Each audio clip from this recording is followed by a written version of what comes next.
Kumusta coffee? May note pa. Kami sa kumusta coffee. For Team Apple yan. Thank you. Galing sa nag-sponsor, Kamusta Coffee. Kamusta coffee? Thank you. Kumusta o kamusta? Nakalagay. Kamusta Coffee. Bukidnon. From Bukidnon. Thank you, thank you.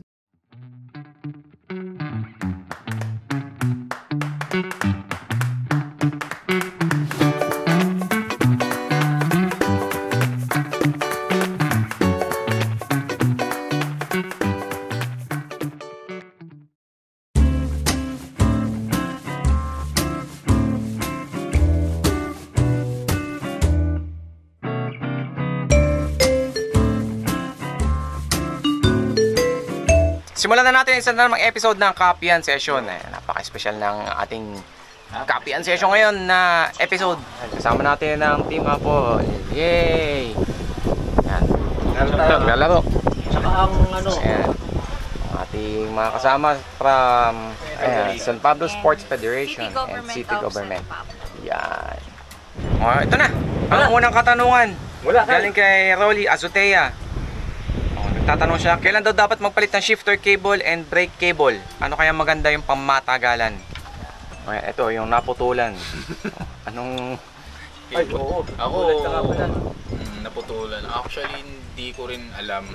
Tanong natin kay Doc. Pero ako, nagpalit na lang ako nasira. Kaso, unfortunately, nasa long ride ako nung nasira. So, feeling ko baka pag maganit ng i-shift. Yun yung nararamdaman ko siguro that time. Pag maganit na i-shift.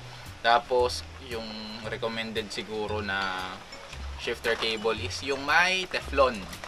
Bukod dun sa mismong kable. May balot siya. So, kapag pinapawisan, dun sa Teflon siya umaano. Tsaka mas madulas siya sa kable. Hindi na kailangan lubricate pag may Teflon. Ayun. Ang tanong, magkano yung ganong kable? Mura lang, parang Mura lang 100 yun. lang. Ano? Very affordable yun. Oo, yung may Teflon. Mas mara pa yung mga Shimano na... Kasi wala na yung mga luma eh. Yung Shimano, oo, ganun lang din halos. Shimano, may Nabigla nga gawa din ng ako actually. Mura lang. Yun, pwede na yun. Yung may Teflon, tama yun. Para swabing-swabing kada shift mo, madulas, tapos... Iwas corrosion. Iwas sa corrosion din. Kung kailan magpapalit, pagka naramdaman mo ng maganit. Pag maganit na. Pag maganit na, madalas yan kapag lagi ka nauulanan, lagi nababaha ang iyong bisikleta. Ugaling mag-bike check palagi kapag bago bumiyahe. Para malaman mo kung kailangan na magpalit ng mga pyesa-pyesa. Ganyan. Galing kay Ewan ko 2023. Explain yung B-Auto Max. Kasi regular daw siya nagbabike at jogging at di daw nag-i-improve ang kanyang B-Auto Max. Sige, pasarayan natin ng kaunti pero hindi naman tayo eksperto sa ganyan. Kahit naman sa medicine dati, hindi naman na-discuss sa amin kung ano yung mga exercise zones ng ganyan eh. So, mula zone 1 hanggang zone 5, parang zone 1 ay active recovery, zone 2 endurance, zone 3 yung aerobic, zone 4 yung B-Auto Max na eh. Tapos zone 5 yung anaerobic. Base kasi dun sa mga nabasa ko, para ma-improve yung B-Auto Max, kailangan mo talaga mag-ensayo dyan. Kailangan may regular kang training program dyan na ginagawa mo ng consistent. Kumbaga sa isang linggo, at least meron kang isa o dalawang HIIT na sessions. High intensity interval training. O kaya mga weightlifting sessions. Wala ibig sabihin ng HIIT. Tapos, B-Auto Max, ibig sabihin yan, kung ganong ka-efficient yung katawan mo, yung muscles mo, na maggamit ng oxygen. Tapos, kung gumagamit ka ng mga heart rate monitor, yung mga Garmin watch, doon mo kasi alam ko doon mo nakita yung yung B-Auto Max niyan eh. Dito lang makita. Andiyan. Sa Garmin. Oo. Based sa mga nabasa ko versus sa mga laboratory na resulta, yung naka oxygen mask na binibilang yung mismo talagang cycle ng oxygen tsaka CO2. Hindi, sa mga computer heart rate. Kahit yung mga Apple Watch. Nagko-compute siya. Basta pagka nagra-ride ka, may nakasalpa kang heart rate monitor. Ayan. Nagko-compute ang B-Auto Max yan. And then, base sa mga nabasa ko, yung ating Garmin versus doon sa mga laboratory, meron siyang margin of error na 5%. So hindi siya saktuhan. Halimbawa ay sabihin natin ang VO2 max ko ay 50. Tapos ang VO2 max ni Chris Froome ay 85. Mahirap tagang habulin yan. So depende yan sa kung paano mag-ensayo. Tapos tsambahan kasi may mga taong mabilis mag-respond, magpataas ng ganyang VO2 max. May mga taong matagalan. Tsaka depende sa genes mo yan.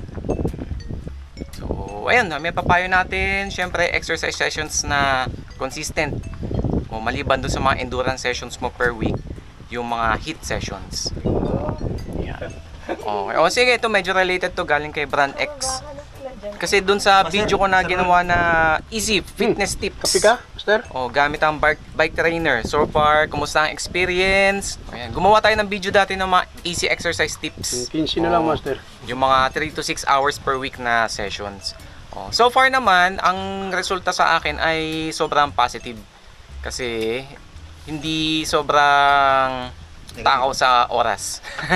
hindi sobrang takaw sa oras, hindi sobrang takaw sa trabaho, kung paano magawa ng mga sessions. Sa bike trainer, ang pinaka na-obserbahan ko dyan nung nagsimula kasi ako gumamit ng bike trainer nung ensayo ng Audax 600. Ayan. Nung nag-Audax 300 and 400 ako, pagkatapos nun, sobrang laspag.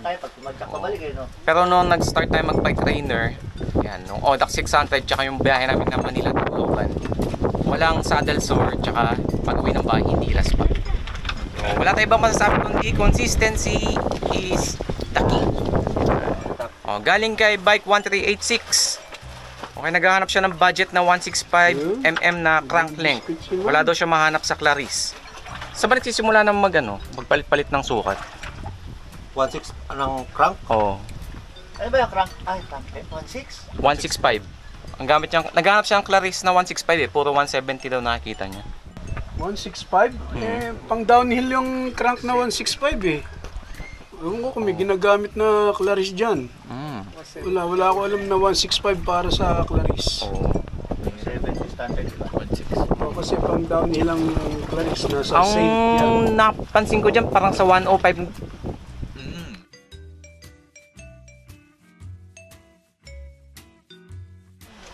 Okay, galing kay Siklista de Makina, anong opinion natin sa flat bar na gravel bike? Normal naman yun Gravel bike na naka-drop bar dati, kinonvert ng flat bar. Hindi, dati pa, kahit nung walang mga labas ng mga gravel bike, may mga flat bar? Oo, straight bar talaga.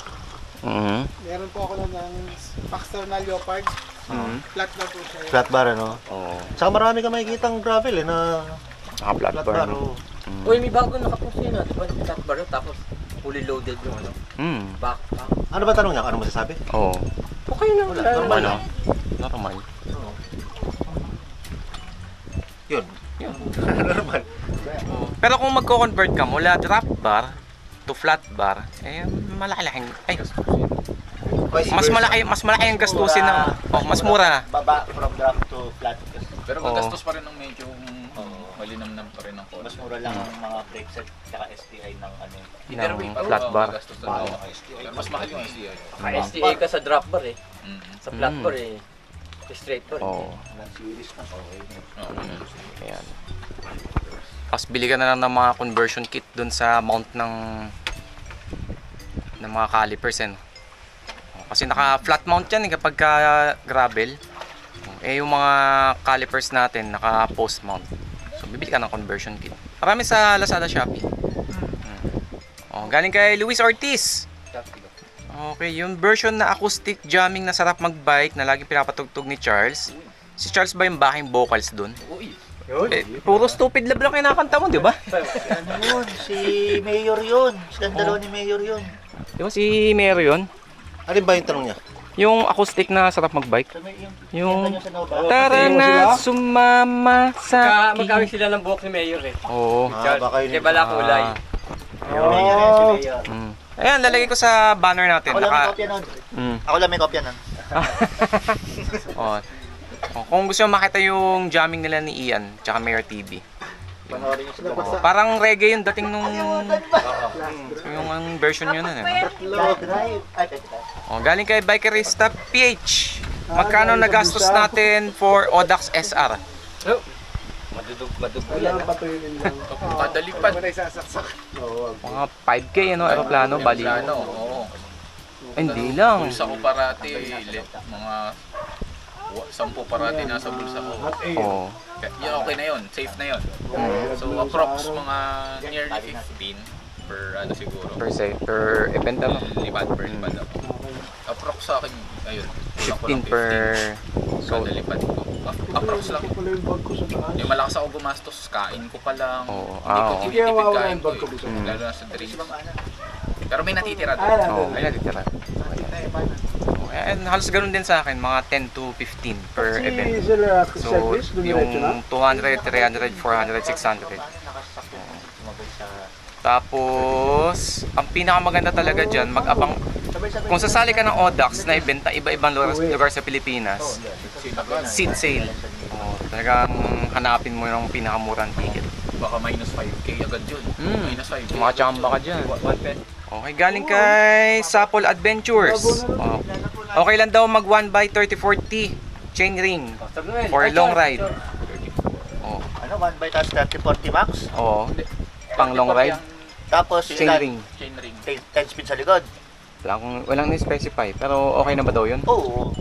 Pero hindi, pero bitingan na sa direction nun. Mahirapan ka na lumagpas ng 35. Ubra naman talaga. Pero kung... Pero siya, depende sa ride mo kung... Tsaka depende sa kasama, no? Oo. Pag si Uso kasama Kasi mo, kasama mo, bitin kulang yun. yan. Sunod ka. Pero kung ride nyo naman, puro ahonan, okay na yan. Oo. Basta naka 9 speed pataas ka. Oh, pwede na yun, 34. Kung 32 nga, pwede na eh. Kasi Yun ang kung... mga stock ng mga ano, modelong gravel na binibenta, di ba? Yun ang nakaka-stock nila. 34. Okay, 34 din. Oo, 32. Pero kung gusto mong mas chill, 32, mas chill sa ahonan, okay lang yan. Kasi kung takbuhan naman ay 25-30, Ulit lang. nag-average ka sa pating ng 27. Sulit na yun. Sulit na, pwede na. Okay. Galing kay Clyde Durando. Ano magandang tire para sa gravel na road bike? Kasi ang gamit niya daw ngayon ay 700 by 40. Pwede ba daw siya gumamit ng RB tire like 700 by 32? Kung gravel ka na nasa road, okay pa. Ayun yung gamit ko. Kung sa gravel ka, masyado manipis yun. Mm. Mahirapan ka na maghanap ng 32C na may mga nugswell. Oh, yun. Usually, semi-slick na yan pag 32. Oh. Sobrang nipis. Pang road bike. 40. Hindi, pero kung sa tanong naman niya, pwede pa rin naman talaga. Oh, talab Sobra yun, pa no? rin. 32. Mga... para sa gravel purpose, masyado manipis. Oh, lalo pagka mga gnarly na trail. Terrain. Oh. Dulas ka dun. Pang road lang yun. Pinamanipis yata maganda yung ano niya, Rambler. Rambler? Oo. Ilan yun? 40C. Rambler 40C master, di 40C, ba? di ba? Yun, maganda na yun eh. 40C, okay na yun. Rambler. Kung pinaghahanda mo sa event, tapos nag-track ride ka, yung event mo, nakita mo na puro fire road, yan, doon mag 32. Puro fire road, puro kalsada, gravel na 32 na semi-slick, okay yan. Pero kung ang ruta mo, bato-bato, buha-buhangin, kung kaya mag 40, 45, mas maganda. O, galing kay Cyan Biker. Usapang North Luzon Loop, ano mas madali? Clockwise o counterclockwise? Isa pa lang nasubukan Rambler, natin. Oo. siya ang money ride natin. Paano North Mas Luzon Loop? masarap na huli mo yung Ilocos. Kasi parang wala ka ng view pag bababa ka na dito sa kanan eh. Oo. Di ba? Wala ka na i-anticipate. Wala ka ng view doon kahit napagod ka pa kahit ng apari. Pagbaba mo, ang gaganda makikita mo. Pagudpod. Oo, yung mga windmill. Oo. Abutan mo yung La Union. Mm. Tapos malulungkot ka na, tablak na. Kaya, Oo. pero pag nag-clockwise ka, pagbaba mo ng apari, Tugigaraw yan, malungkot ka na niya. Nainit doon. Oo. Tapos, Ahong ka pa. oo. Tape. Mm. Ahonin mo yung Santa Fe, paakyat ng Dalton Pass. Mas malungkot yun. Oo. Galing kay Mel the Wanderer. O ito tayo, ilan oras ba daw tayo nagpapahinga bago pumadyak pagtapos kumain? O pwede ba daw maging cause ng appendicitis pagtapos kumain? Oh, tayo ba naka-experience na ba Hindi ng- obra kasi Ronnie matagal nagpapahinga. Pag nag-ride. Oo. 5 minutes yan. Ito lang yan. Kung marami kang kinain, dapat matagal pahinga mo. Mm. Kasi kami, puro konti lang kinakain. Nakakikita niyo naman Oo, yung sapat lang. Pantipid ko eh. Pero madalas kaming kumakain. Oo, Oo. yan. Yun, maraming yun ang ano maliliit. para ano. Mm. Kasi kung kakain ka ng marami, tagal ka magpapahinga, tapos Oo. papadyak ka. Eh, Mainit ang ulo sa Ronnie nun. Puro pahinga Kakain na. ng puro tilapia lang. Mm. konti-konti lang kain pero madalas. Oo. Tapos kung nagiging cause ba siya ng appendicitis, walang pag-aaral pa na nakikita. Ang madalas nagiging cause ng appendicitis ay namamagay appendix. Kapag ka nababarahan ng mga buto-buto, halimbawa buto ng kamatis. Ito ng kamatis. Mm. Ayan. Pero yung kumain ka tapos pumadyak ka, hindi. Mm. Dok, ano yung tawag doon sa nararamdaman natin sa giliran? Pag, di ba kunyari, Pagka sobrang hingal. ikaw, parang may sumasakit sa giliran mo. Yung tawag natin doon, appendicitis eh. Oh, Pero, stitch pain ang tawag doon. hindi pala appendicitis. Pagka nababanat masyado yung pagkakadikit ng diaphragm tsaka ng sikmura. Oo. Akos nun, Sobrang ano, busugan. pwede yun yan, sobrang kabusugan kapag ka sobrang daming laman ng sikmura, tapos hinga kang malalim na hingal. Oo, ayan. Kasi usually ganun eh, pag, kakain mo lang, appendicitis ka pag tumakbo ka, di ba? So, di pala yun talaga tawag. Tapos sa appendicitis, dito yan, sa may babang yan, yung kantong yan. Pagka pinisil mo, Yan. masakit, no? Oo, tapos ang madalas yan pag naglalakad, ganyan eh. Kasi pagka ini-stretch lang ganyan, masakit. Oo, pero yan, hindi yan dahil sa sobrang kabusugan tapos tumakbo ka or nag-exercise ka. May master yung ganito. Yan. O kung may mga katanungan kayo, Kasi ba? lagyan nyo na sa ating comment section. Yan, sasagutin natin yan sa iba pang episode ng Kapihan Session. This episode is brought to you by Yan. The Sports Federation of San Pablo San City. Pablo City. And sa gitna ng Lake Mojica. Mhm. Hanggang sa muli!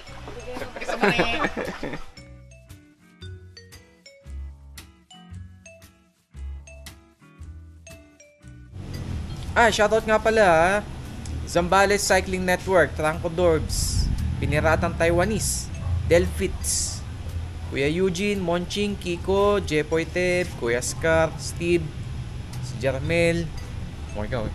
Si Joms, RAR, Proper Clean, Ray Ola, Kuya Ricky, Kuya Billy, Doc Ninong Clint, Oo. Malmon Bikers. Alright, kumakain ako. Shoutout sa Almond Bikers. Ruby Benchus sa tilapia. Sir Dennis sa Spanish Style, Ayungin. At sa RX Garden Resort. Thank you very much. Yan, thank you. God bless you mga master. Yan. Oh. Doc JM, maraming salamat. The best. Ayan. Doc JM and Galicia family. Thank you. For sponsoring Thank you. our Thank you. place of stay. Thank you. Thank you very much sa inyo. Thank you. Oh, ito pa, pahabol pa. Shoutout kay Maki, kay Kit, si Roldan, si Amer, si Ramol, tsaka kay Al.